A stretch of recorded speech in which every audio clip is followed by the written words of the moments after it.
Alright, thanks for coming with me on this trip. I'll understand if you have to take a break at any point.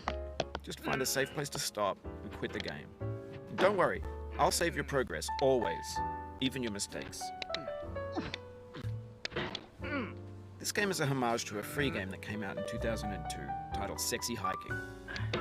The author of that game was Jazuo, a mysterious Czech designer who was known at the time as the father of B games. And B games are rough assemblages of found objects.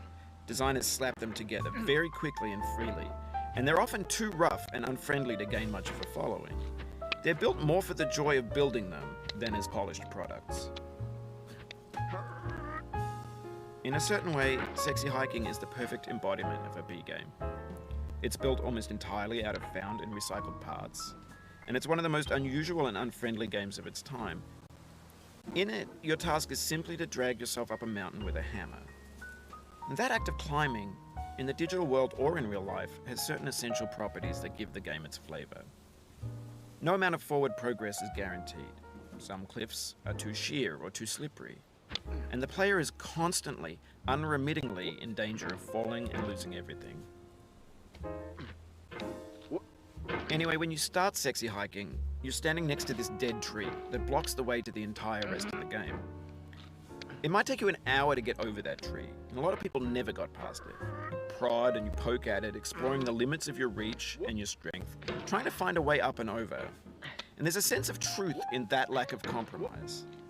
Most obstacles in video game worlds are fake. You can be completely confident in your ability to get through them once you have the correct method or the correct equipment or just by spending enough time. In that sense, every pixelated obstacle in Sexy Hiking is real.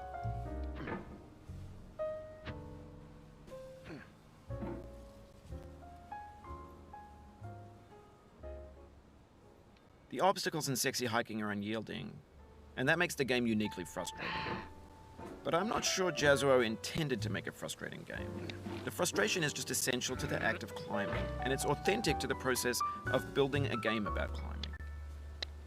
A funny thing happened to me as I was building this mountain. I'd have an idea for a new obstacle, and I'd build it, test it, and it would usually turn out to be unreasonably hard.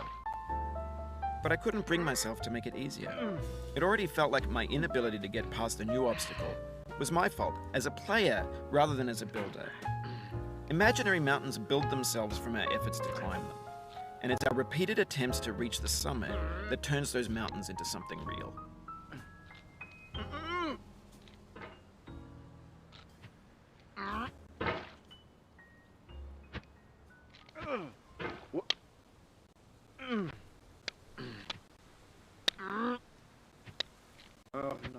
Oh, you just lost a lot of progress. That's a deep frustration.